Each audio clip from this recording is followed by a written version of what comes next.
Vítajte pri mojom prvom daily vlogu. Dneska sme si vyskúšali napríklad, aké je to dať, že high kick.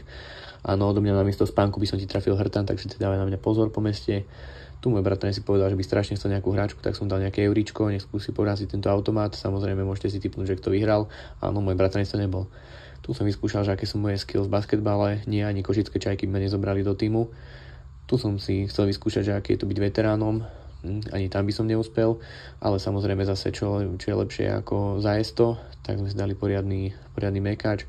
Tu sa tvárim, že cvičím, tak sme dali nejaké drepy, nejaké tlaky na ramena.